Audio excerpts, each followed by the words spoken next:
बल प्रयोग करने पर विवश मत करो।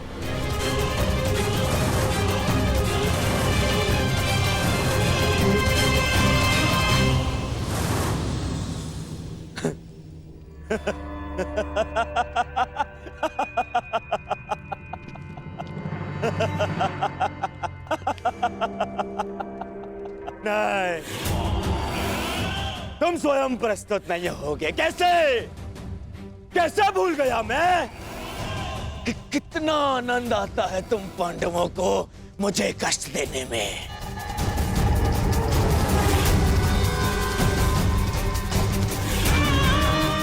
तो ठीक है, धर्मराज युधिष्ठिर, प्रार्थना कर रहे होगे तुम कि मैं तुम्हें पकड़ ना पाऊं। व्यर्थ है, व्यर्थ है। बचा कर रखो अपनी प्रार्थनाओं को। अगले 12 वर्ष में काम आएंगी तुम्हारी प्रार्थनाएं, बचा के रखो। और युधिष्ठिर तो ठीक, वो भीम कहाँ है? कहाँ हो भीम? भीम,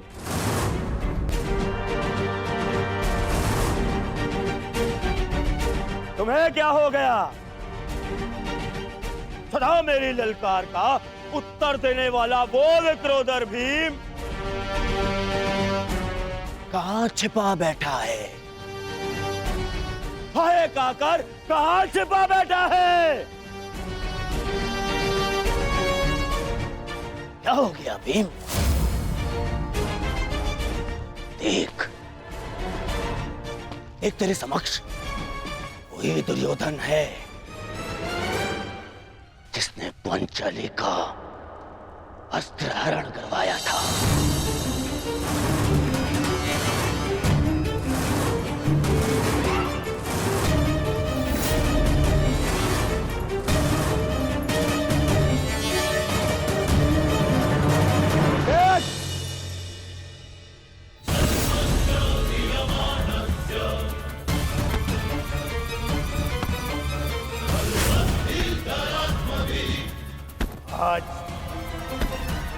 आज भी मेरी शंका से बिठाने पर दूर है। आज भी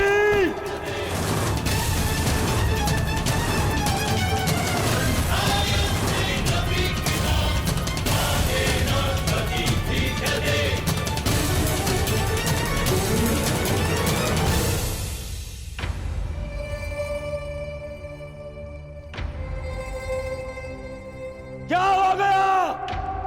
कहां छुपा बैठा है? बड़ बोला भीम, कहां?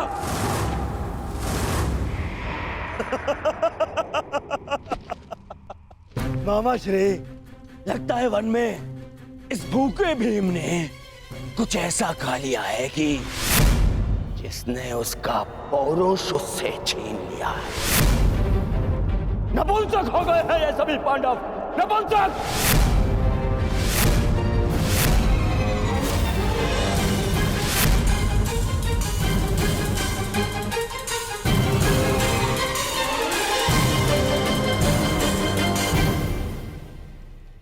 स्मरण है महाराज,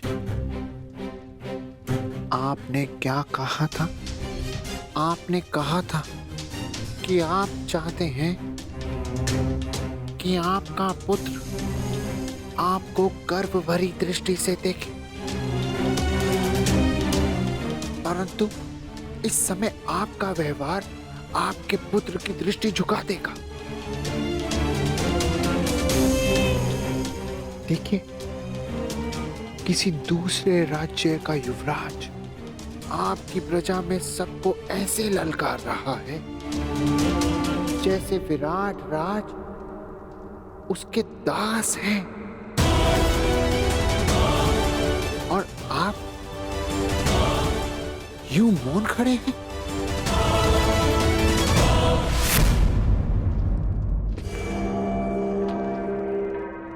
तुम नहीं हो भी, तुम भी नहीं।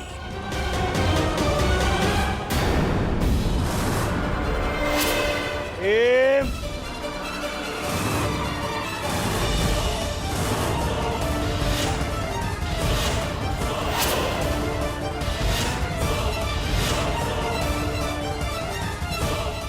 जानता हो कि मेरे मित्र कीचक का वध तुमने ही किया है। प्रतिशोध लूंगा, मैं प्रतिशोध लूंगा।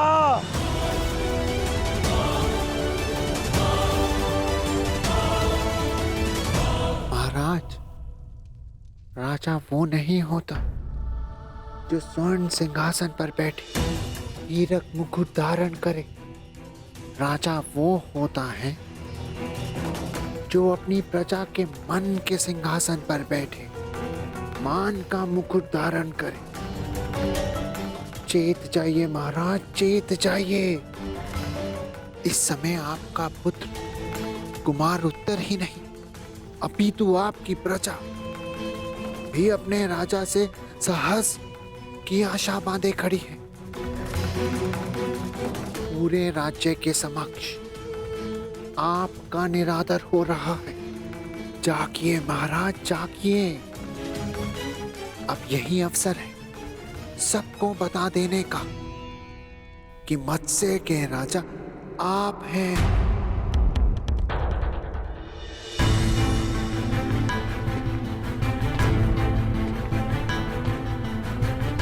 युधिष्ठिर, तुम तो पांचों पांडवों में सबसे अधिक बुद्धिमान हो। अंतिम अवसर दे रहा हूं तुम्हें, अंतिम। पांचाली समेत पांचों भाई मेरे समक्ष आ जाओ, क्योंकि जब तक मैं तुम्हें पहचान नहीं लेता मैं यहां से किसी को जाने नहीं दूंगा। भले ही पूरी रात्रि बीत जाए, किसी को नहीं। पांचों पांडवों के समक्ष पांचाली सैरंध्री अच्छा नाम है। दासी सैरंध्री, हस्तिनापुर युवराज के लिए मदिरा प्रस्तुत करो।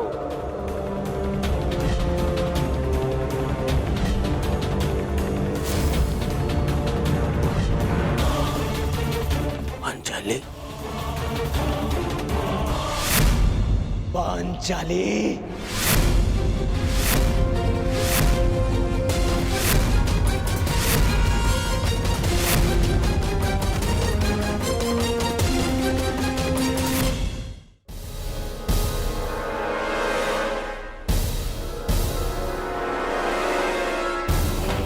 मामाश्री ठीक कहते हैं। क्रोध में मैं बुद्धि से काम नहीं लेता। महाराज, आप केवल भय और संशय के दबाव में हैं। अपने भय और संशय को दूर कीजिए महाराज, दूर कीजिए और रोकिए, रोकिए इस दुर्योधन को महाराज, रोकिए। उन पांचों मोतियों को ढूंढ रहा था, जबकि वो सूत्र मेरे समक्ष है।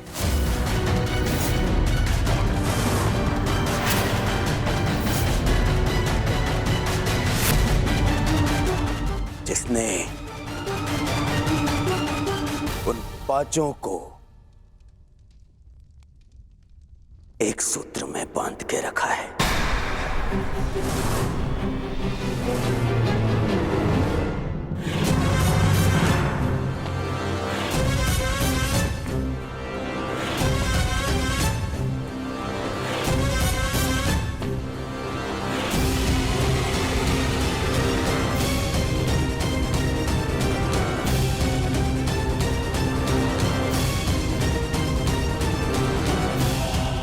मैं जानता हूं कि ये तुम ही हो द्रौपदी,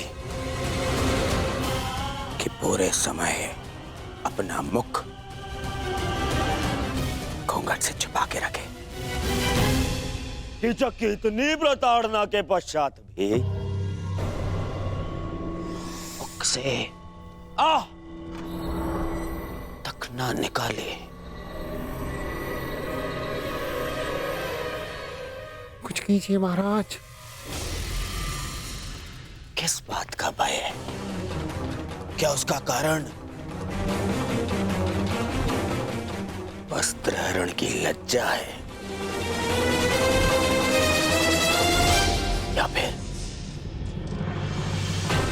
पुनः अपमान का डर।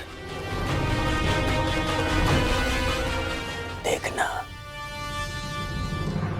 जो पांडव मेरे ललकार के पश्चात भी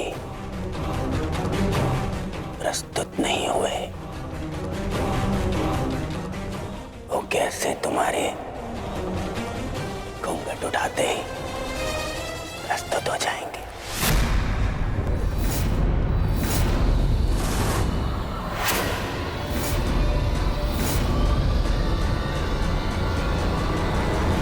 अरे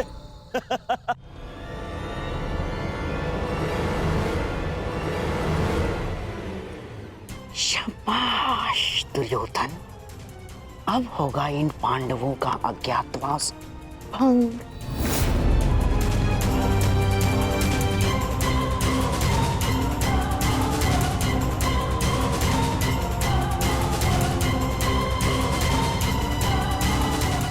और कितना पीछे जाओगी पांचाली?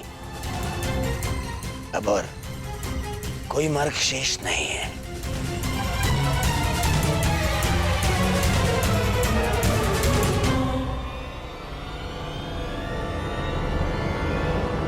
रुक जाओ कुमार दुर्योधन।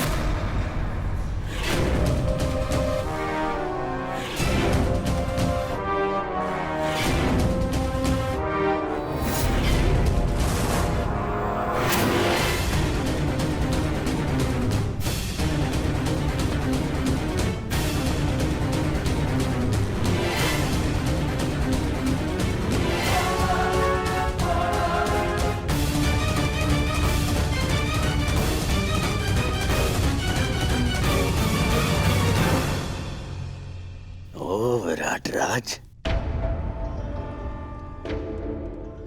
आपके कंठ में स्वर भी हैं। ज्ञात नहीं था मुझे ये आपका सुर ऊंचा भी होता है, परंतु विलंब कर दिया आपने, क्योंकि आप ना तो मेरे पास रुकने का धैर्य है और ना ही आपके पास मुझे रोक पाने की शक्ति।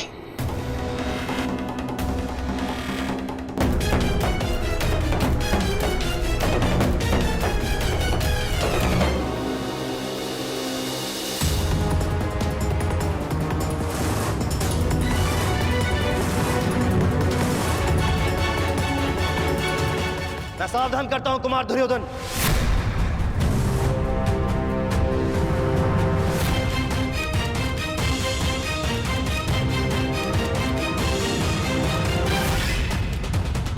आप जानते हैं ना कि आप हस्तिनापुर के युवराज को ललकार रहे हैं। ये हस्तिनापुर नहीं, मत्स्यराज है, विराट नगर है ये। और यहां भरी सभा में स्त्री के मान का हरण नहीं होता, परंतु भरी सभा में स्त्री का अपमान करने वाले का वध अवश्य हो सकता है।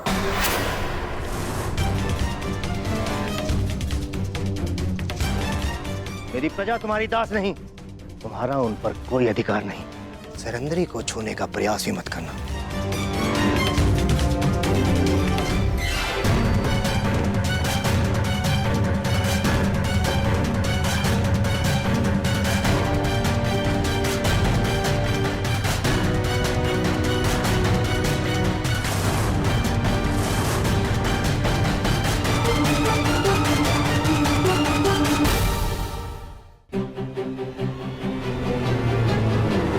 महाराज विराट, हम आपकी प्रजा का अपमान नहीं कर रहे हैं, हम तो केवल पांडवों को ढूंढने का प्रयास कर रहे हैं।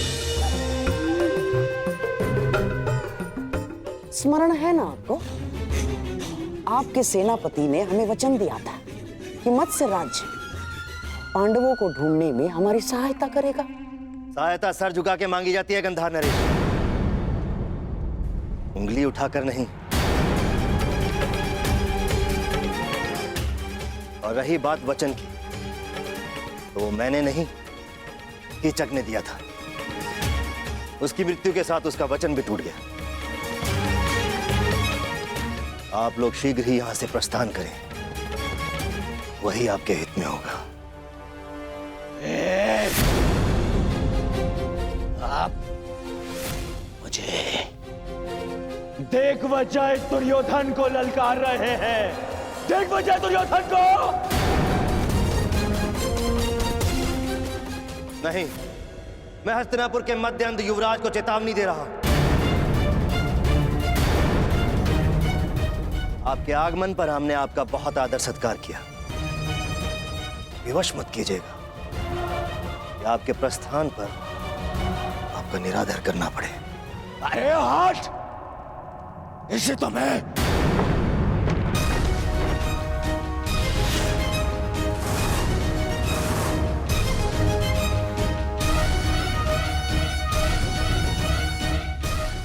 एक पग भी और आगे बढ़ाया तो मेरे सैनिक प्रहार करने के लिए स्वतंत्र होंगे।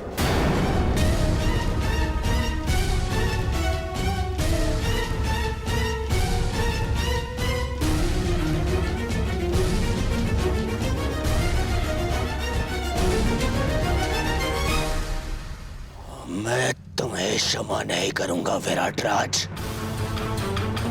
मेरा अपमान है, प्रतिशोध अवश्य लूंगा। दुर्योधन, यह अवसर उचित नहीं है। चलो यहां से। हाँ?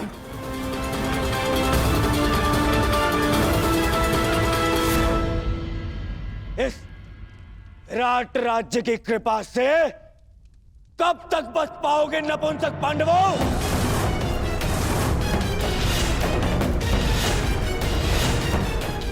मैं तुम्हें फिर से वन भेजकर ही सांस लूंगा।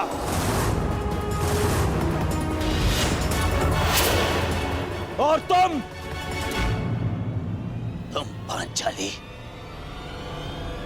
तुम्हारा दर्प एक बार फिर तोड़ेगा यह दुर्योधन।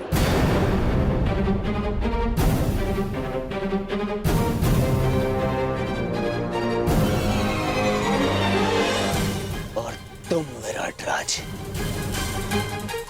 तुमने तो मत्स्य के विनाश को ललकारा है। अब पांडवों के साथ साथ तुम्हारा भी विनाश होगा।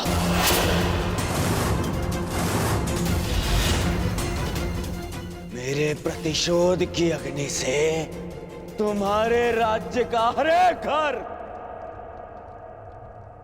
राख हो जाएगा।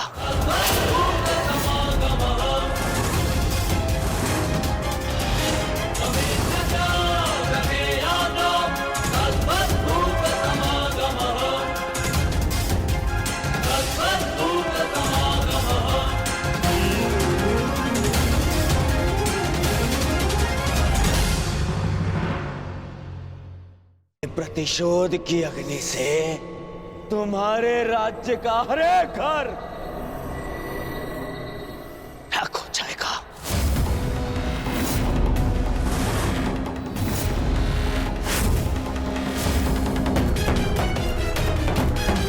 दुर्योधन शांत, चलो यहां से।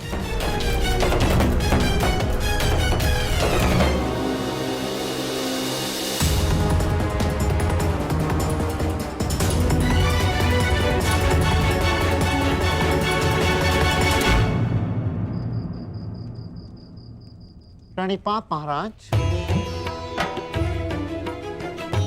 महारानी का स्वास्थ्य अब कैसा है? भाई खोने की पीड़ा है कंक, जाते जाते ही जाएगी। अभी अपने कक्ष में विश्राम कर रही है। यदि कोई आवश्यकता पड़े तो स्मरण कर लीजिएगा महाराज। सबसे अधिक आवश्यकता के समय तुम सहायता कर चुके हो कंक।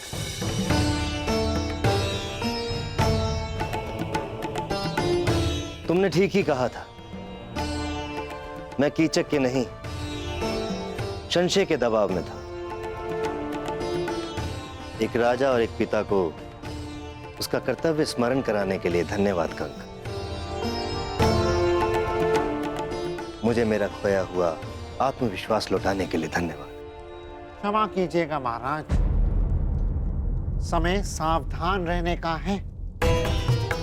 हस्तिनापुर युवराज की ललकार को मत भूलिएगा, क्योंकि मत्स्य का वो सेनापति मारा जा चुका है जिसके भय के कारण विराट नगर की सीमाएं सुरक्षित थीं। कुरु सेना किसी भी क्षण आक्रमण कर सकती है महाराज, किसी भी क्षण।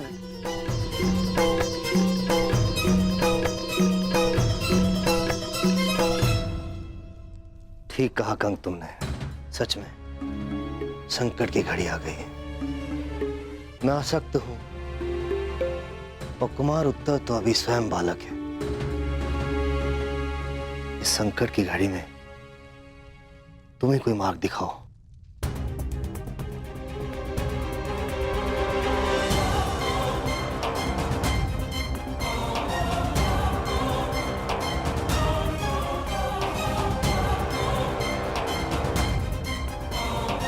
आक्रमण होने की दशा में मार्ग तो केवल युद्ध ही है महाराज, परंतु मैं आपको वचन देता कि जिस मत्स्य भूमि का हमने अन्न खाया है उसे नाश नहीं होने देंगे महाराज। नाश नहीं, सर्वनाश चाहिए मुझे, सर्वनाश। उस मत्स्य राज्य का सर्वनाश चाहिए मुझे। उसने मेरा, दुर्योधन का अपमान किया है, दुर्योधन का।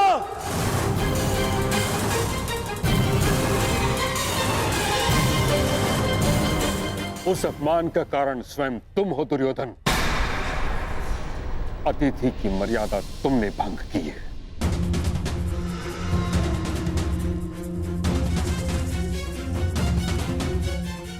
मैं कुछ भंग करना चाहता था तो वो केवल उन पांडवों का अज्ञातवास जो उस सभा में नहीं हुआ, वो अब रणभूमि में होगा, विराट पर आक्रमण करके होगा।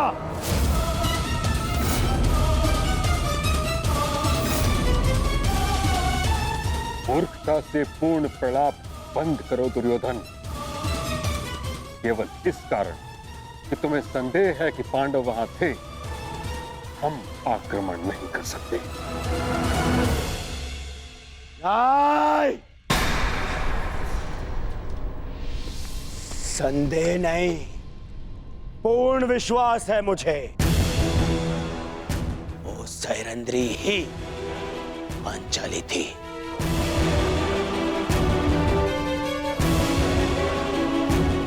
अब मामा श्री से पूछ लीजिए, गढ़ से पूछ लीजिए, वो भी वहां उपस्थित थे। सर्वप्रथम तुम मुझे उत्तर दो, क्या तुमने पांडवों को देखा? क्या तुमने पांचाली को देखा?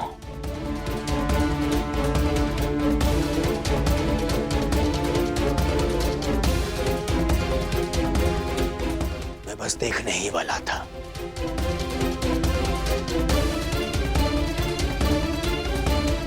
ठीक, नहीं देख पाया, परंतु उसका अर्थ ये नहीं कि वो वहां नहीं है। तो अभी बताइए पिताश्री, कीचक जैसे महाशक्तिशाली का वध और कौन कर सकता है? उसका वध ही इस बात का साक्ष्य है कि भीम वहां उपस्थित था।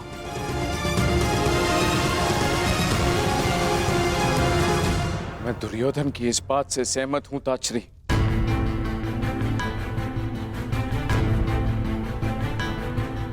महाराज, कड़ी धूप में हमें आभास होता है कि दूर कहीं जल है, परंतु पास जाने पर ज्ञात होता है कि वह हमारा भ्रम था। वह मृग तृष्णा थी। दुर्योधन भी मृग तृष्णा का रोगी है।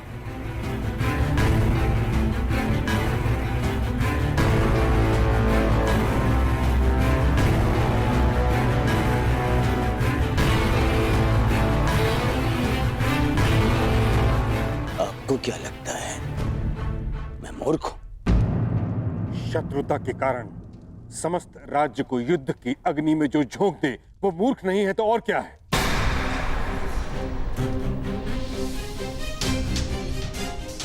कितनी बार तुम्हें समझाने का प्रयास किया है परंतु तुम समझने को तैयार ही नहीं हो। पांडवों से बैर के कारण कब तक हस्तिनापुर को कलंकित करते रहोगे तुम? कब तक राज धर्म को दूषित करते रहोगे? अपने संदेह के निवारण के लिए सहस्त्र सैनिकों के प्राण दांव पर लगा रहे हो।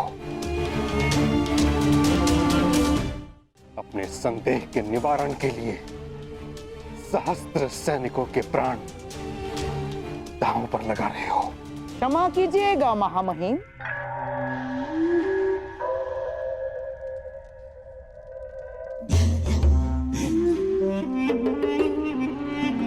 परंतु मनुष्य के निर्णय लेने के पीछे केवल दो ही तो कारण होते हैं,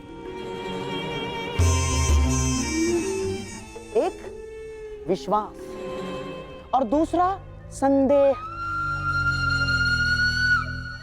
आपको संदेह था महाराज धृतराष्ट्र की योग्यता पर, इसीलिए आपने महाराज धृतराष्ट्र के भाई महाराज पांडु को राजा बना दिया।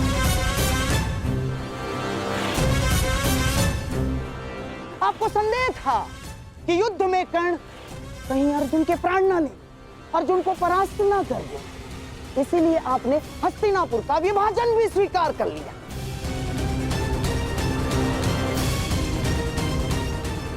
आपको संदेह था कि द्यूत सभा में आपके प्यारे पांडवों के साथ कोई छल ना हो जाए, इसीलिए आपने नियम बनाए। और इस समय भी आपको संदेह ही है कि कहीं मेरा प्यारा दुर्योधन आपके प्रिय पांडवों को खोज ना ले और फिर से उन्हें वनवास ना जाना पड़े। महामहिम, बस करिए गंधार राज।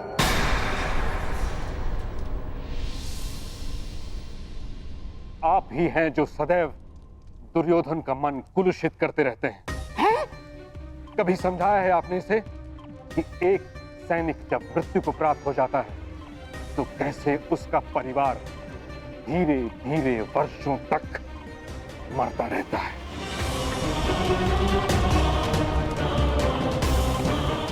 सहस्त्रों सैनिकों के प्राण का कोई मोल है? मुझे मोल नहीं है। मोल है पितामह, है। मुझे कुछ 100 सैनिकों का नहीं, उन लाखों सैनिकों के प्राण का मोल है। यदि ये युद्ध नहीं हुआ तो पांडव प्रस्तुत होंगे और फिर महायुद्ध होगा। ऐसा महायुद्ध जिसमें लाखों सैनिक अपने प्राण गंवाएंगे, फिर लाखों परिवार थोड़ा थोड़ा करके हर दिन मरते रहेंगे।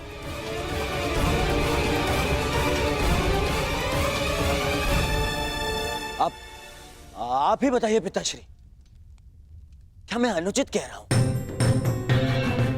लाखों सैनिकों के प्राण बचाने के लिए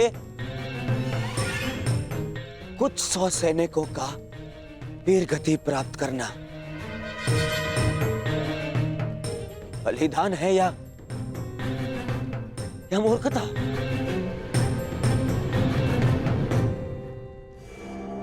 मैं तो कहता हूं कि विराट पर आक्रमण करके पांडवों का अज्ञातवास भंग करना ही नीति है। यही नीति है पितामह।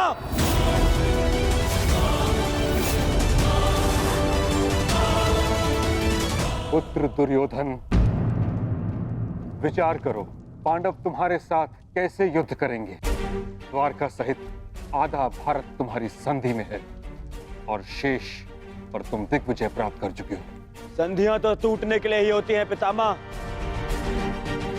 पांडवों के वो मित्र जिन्होंने मेरे भाई से मुझसे संदेह की है, वही उनके सामने आते ही मुझसे संधि तोड़ देंगे। परंतु आपको क्या, आपने तो सदा पांडवों का ही समर्थन किया है। आज भी जब मैं उन पांडवों से हस्तिनापुर की सुरक्षा का प्रयास कर रहा हूं, आज भी आप उन्हीं का समर्थन कर रहे हैं।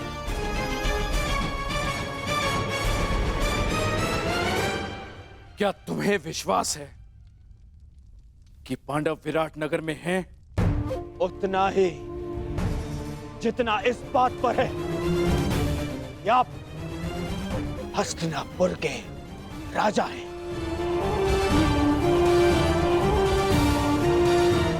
और पितामह भीष्म हस्तिनापुर का हित चाहते हैं।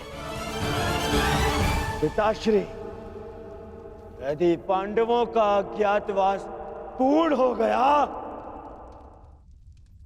तो वो अवश्य युद्ध करेंगे।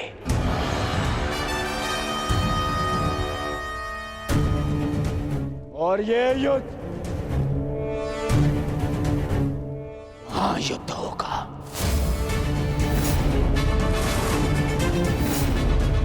महाभारत होगा, जिसमें महाविनाश होगा।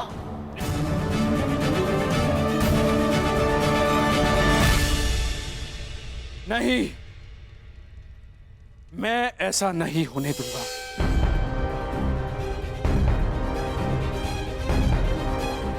यदि विराट पर हमला करने से ये महायुद्ध, ये महाविनाश टल सकता है, तो मुझे पुत्र दुर्योधन का ये प्रस्ताव स्वीकार है।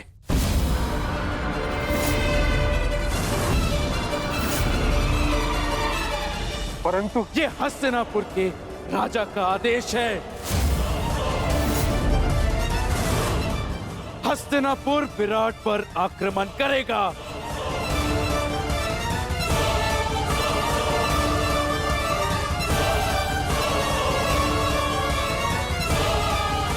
युद्ध की तैयारी हो।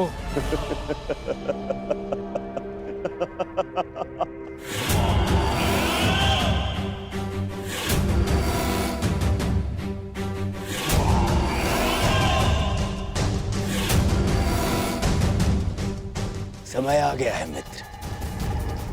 अर्जुन से तुम्हारा अधूरा द्वंद्व अब पूर्ण होगा।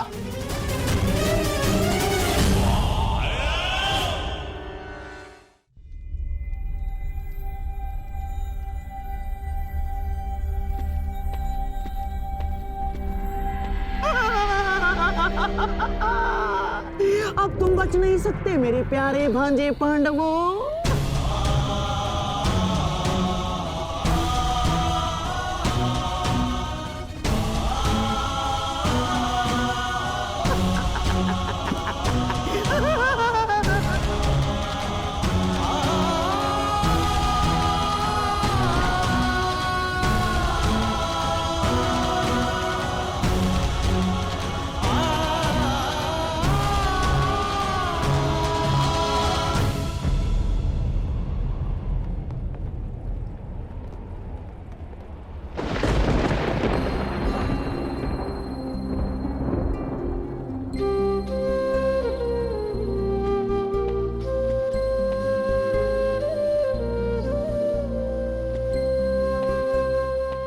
बात माताश्री,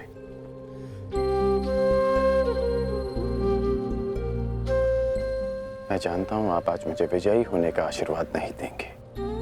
मैं आज कुछ देने नहीं, स्मरण दिलाने आई हूं। तुम्हें ज्ञात होगा कि मेरे पुत्र और पुत्रवधू के साथ छल हुआ है। जो इंद्रप्रस्थ के सम्राट थे, वो पिछले 12 वर्ष से वन में भटक रहे।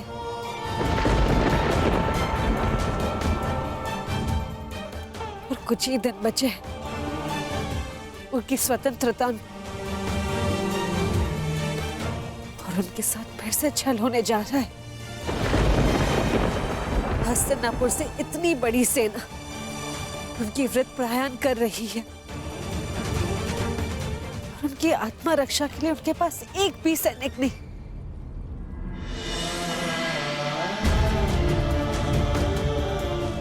मुझे पूर्ण विश्वास है कि तुम मेरे पुत्रों के साथ एक और अन्याय नहीं होने दोगे। मैं तुम्हें स्मरण दिलाने आई हूँ कि माताश्री,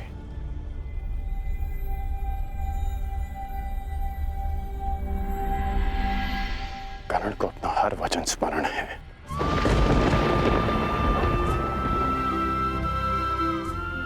मैंने युवराज दुर्योधन के लिए शस्त्र उठाने का वचन दिया है, तो युद्ध तो मैं अवश्य करूंगा।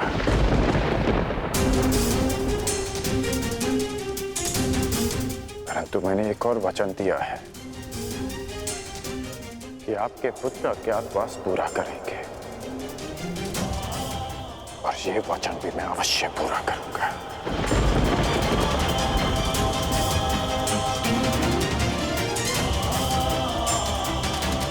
आज्ञा दीजिए माताश्री।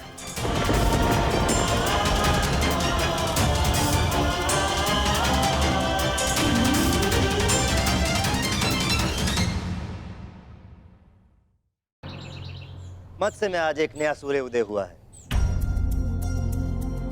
मत्स्य का राजा मैं पहले भी था, परंतु स्वतंत्रता का आभास नहीं होता था मुझे।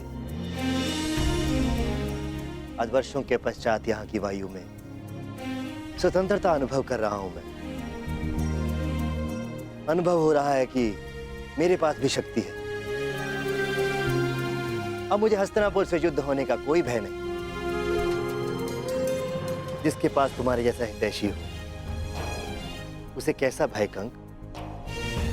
तुम्हारे प्रोत्साहन से आज फिर से मैं स्वयं को एक शक्तिशाली राजा अनुभव कर रहा हूं। महाराज, मनुष्य को शक्ति आत्मविश्वास से मिलती है। यदि आत्मविश्वास है तो मनुष्य स्वयं की और अपनों की रक्षा कर सकता है।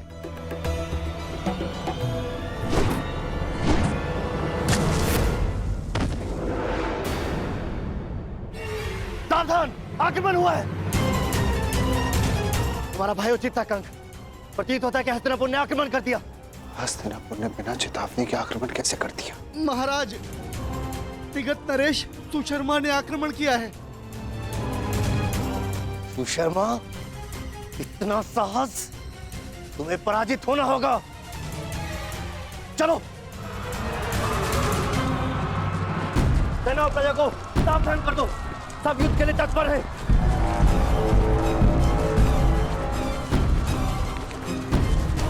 ये जानते हुए भी कि मत्स्य दुर्योधन का मित्र राज्य है, सुशर्मा ने आक्रमण का साहस किया। ये तब तक संभव नहीं जब तक उसे किसी बड़ी शक्ति का समर्थन प्राप्त ना हो। इसका अर्थ ये सब दुर्योधन ने करवाया।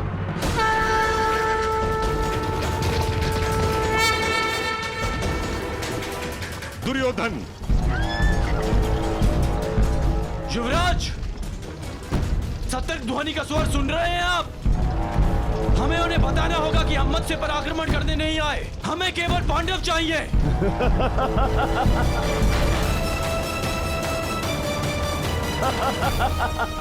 मित्र, उनका सतर्क होना स्वाभाविक है, क्योंकि विराट पर आक्रमण हो चुका है।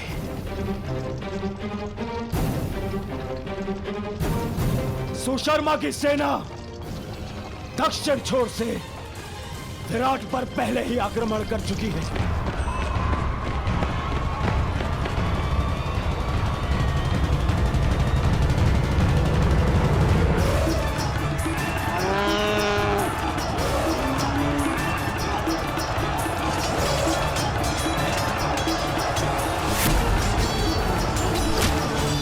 इस योजना के विषय में हमें बताना तुमने उचित नहीं समझा दुर्योधन। मैं हस्तिनापुर का युवराज हूं। मुझे अपनी हर एक योजना सबको बताने की आवश्यकता नहीं है। आज पांडवों के अज्ञातवास का अंतिम दिवस है। विराट नगर के दक्षिण द्वार पर सुशर्मा ने आक्रमण किया है।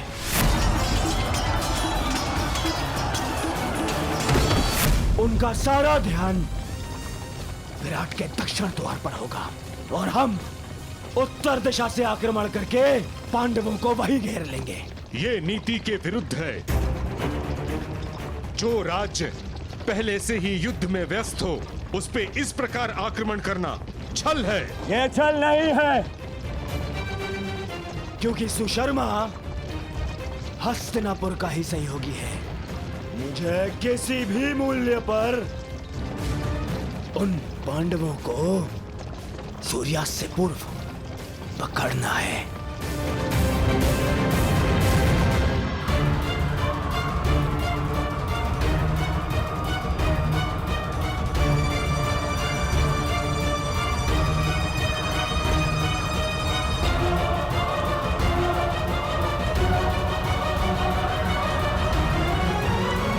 दक्षिण द्वार पर आक्रमण की सूचना सुनते ही वो पांडव उत्तर दिशा से निकलने का प्रयास करेंगे। उत्तर द्वार उस दिशा में चले। परंतु उन्हें इस बात का भान तक नहीं होगा कि उनका अज्ञातवास भंग करने के लिए हम वहां पहले से ही उपस्थित होंगे। पहले से ही।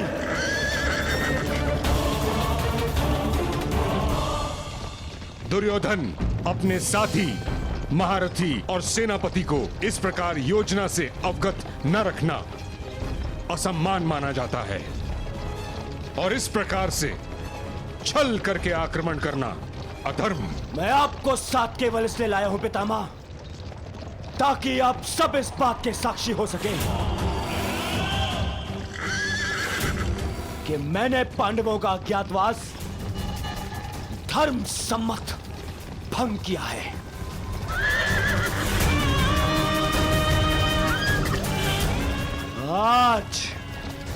आज वो पांडव यहां से यहीं से वन में जाएंगे अगले 12 वर्ष के वनवास के लिए।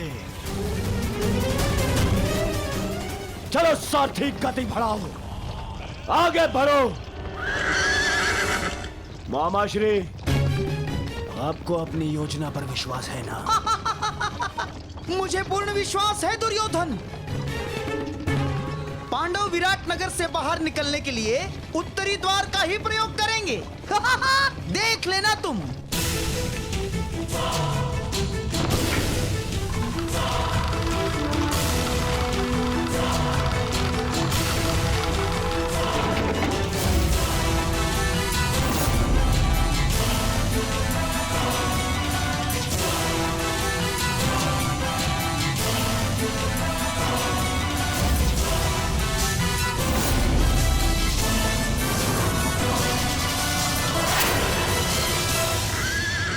गति बढ़ाओ सारथी, आगे बढ़ो।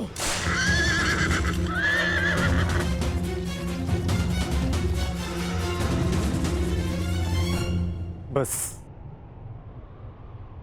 सूर्यास्त की देर है,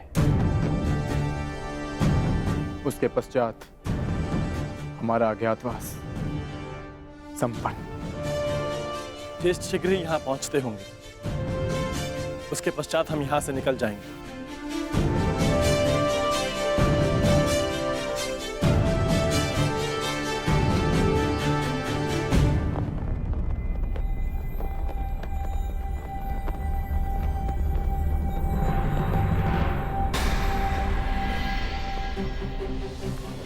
मत्स्य ध्वज को हटाया जा रहा है।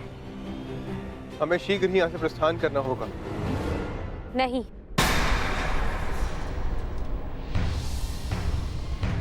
हम नहीं जाएंगे।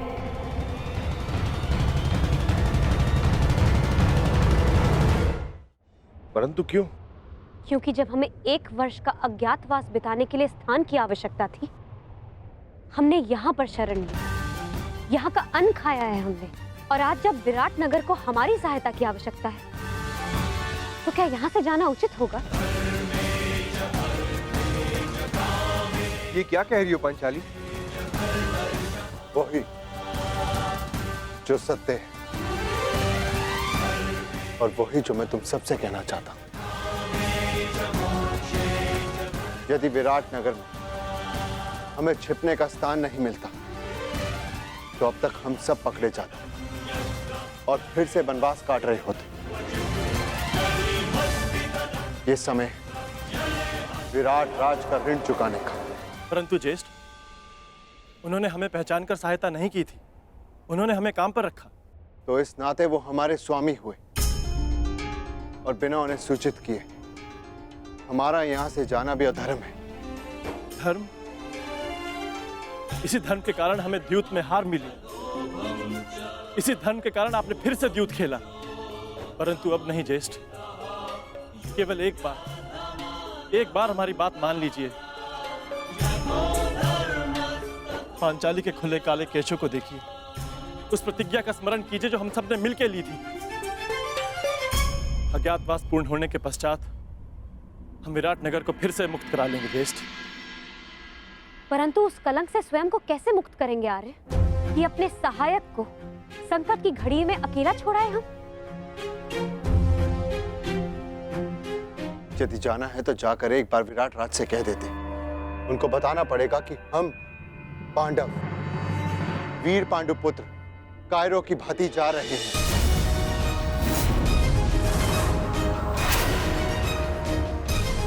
ज्येष्ठ भ्राता श्री सही कह रहे हैं सहदेव।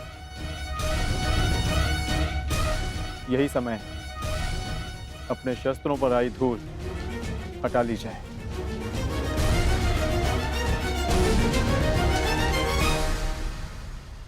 छोड़ो, छोड़ो मुझे, छोड़ो, छोड़ो, छोड़ो मुझे। मैं यहाँ से नहीं जाऊंगी। अपने पिता, अपने नगर को छोड़ के मैं नहीं जाऊंगी। परंतु महाराज को बंधक बना लिया गया है और मेरा कर्तव्य है आपको सुरक्षित स्थान पर पहुंचाना राजकुमारी जी। और मेरा कर्तव्य अपनी जन्मभूमि, अपने नगर की रक्षा करना है। हाँ, मैं भी अपने स्वामी को छोड़कर कहीं नहीं जाऊंगी। चाहे सुशर्मा की सेना हमें बंदी क्यों ना बना ले। परंतु हम महारानी हैं, हमारे आदेश की अवहेलना नहीं होगी। देखा सहदेव, एक बालिका युद्ध के लिए प्रस्तुत है, एक महारानी अपने बलिदान के लिए तत्पर है, और हम यदि योद्धा होकर भी उनका साथ ना दे पाए तो भले ही हम इंद्रप्रस्थ पालें, परंतु कभी भी अपनी आंखों में देख पाने का साहस नहीं कर पाएंगे। आप उचित कहते हैं ज्येष्ठ। अब चाहे 12 वर्ष वनवास में और क्यों न रहना पड़े, हम यहां से नहीं जाएंगे।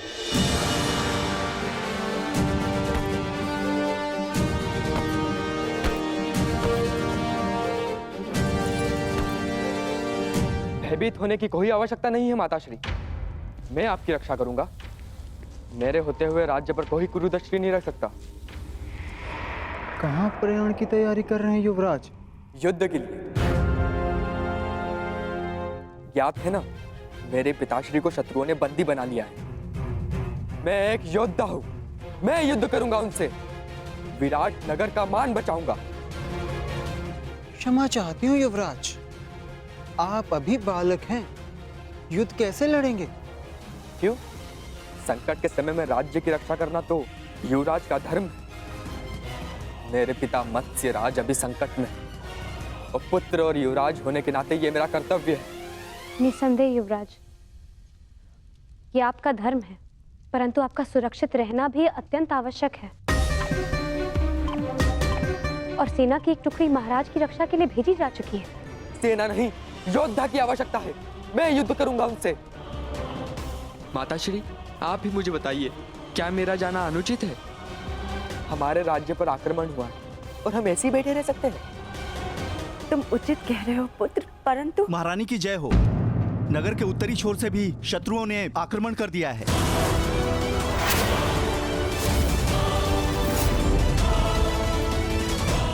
सुशर्मा ने तो दक्षिण दिशा से आक्रमण किया था, उत्तर से किसने आक्रमण कर दिया?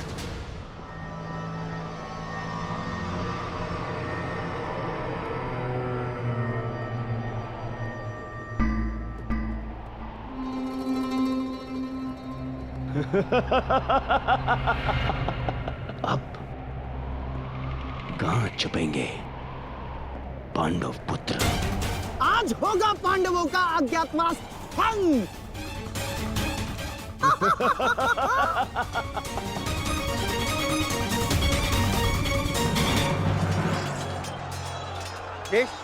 ये तो मवेशी को ले आ रहे हैं। विराट की संपत्ति की रक्षा करना भी हमारा कर्तव्य है। आज्ञा दीजिए ज्येष्ठ।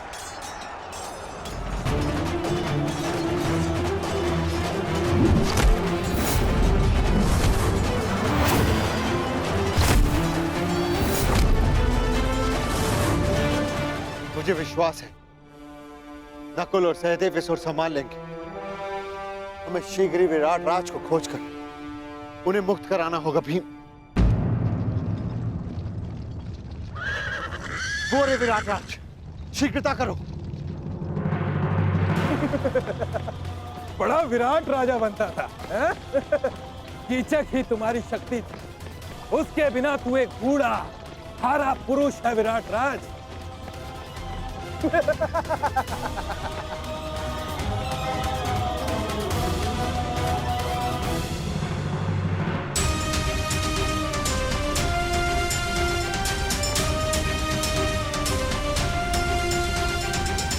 उत्तर ने अपने पिता को इस अवस्था में नहीं देखा।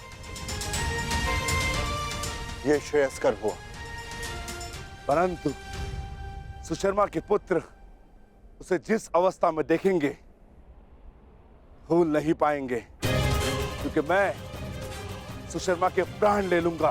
सावधान भीम, संभल कर प्रहार करना।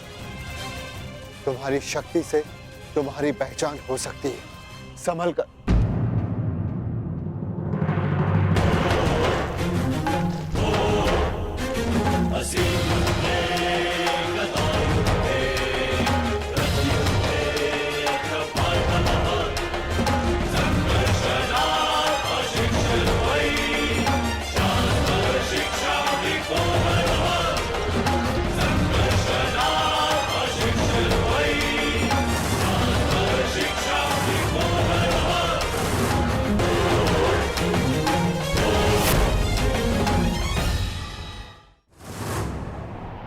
सावधान सुशर्मा, मैं तुम्हें चेतावनी देता हूं कि महाराज को मुक्त कर दो, अन्यथा।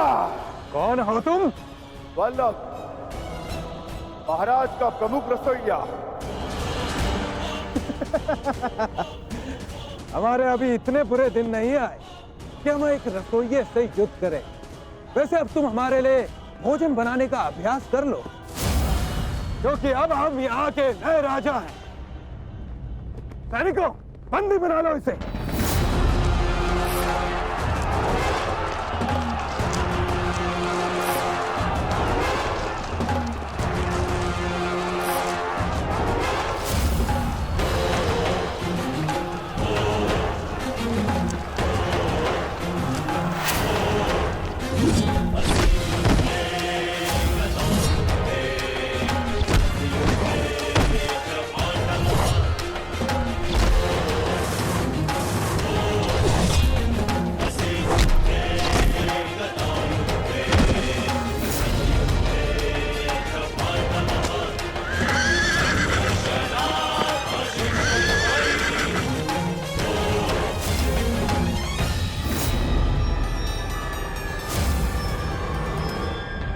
हे ईश्वर, दुर्योधन, महाबली भीष्म और अंगराज कर्ण जैसे महारथियों का सामना कैसे करेगी हमारी सेना? कैसे करेगी? युद्ध का वास्तविक आनंद तो महारथियों के साथ लड़ने में ही आता है माता श्री। अब आएगा युद्ध का आनंद। अब सिद्ध होगा कि आपका पुत्र कितना बलशाली, कितना वीर है। अब आप देखना कैसे मैं महान धनुधारी अर्जुन के भांति अपने बाणों से कौरवों का नाश करता हूं। अत्यंत उत्साही मत बनो पुत्र। क्षमा चाहती हूँ महारानी, परंतु युवराज का कहना उचित है। ये कैसी बात कर रही हो सारंधरी? युवराज अभी बालक है, वो भीष्म और कर्ण जैसे महायोद्धाओं का सामना कैसे कर पाएंगे? कर सकता हूं, परंतु एक समस्या है। एक उत्तम सारथी की आवश्यकता है, अन्यथा उन कौरवों को मैं धूल चटा दूं।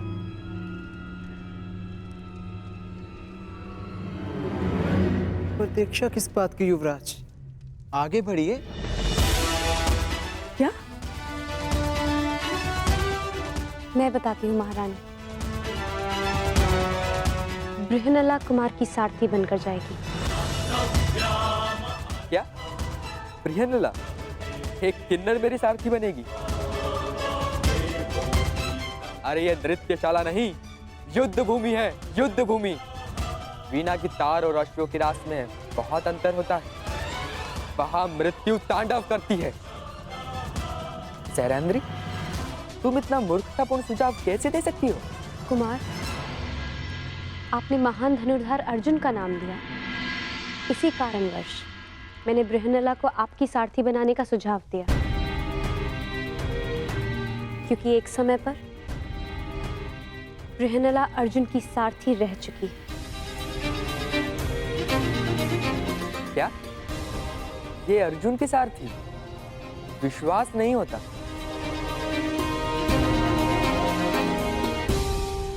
ठीक है, अब कोई और मार्ग भी नहीं।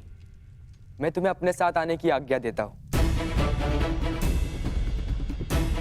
यदि तुम महान अर्जुन की सारथी थी, तो मैं भी तुम्हें अपनी सारथी बना सकता हूं।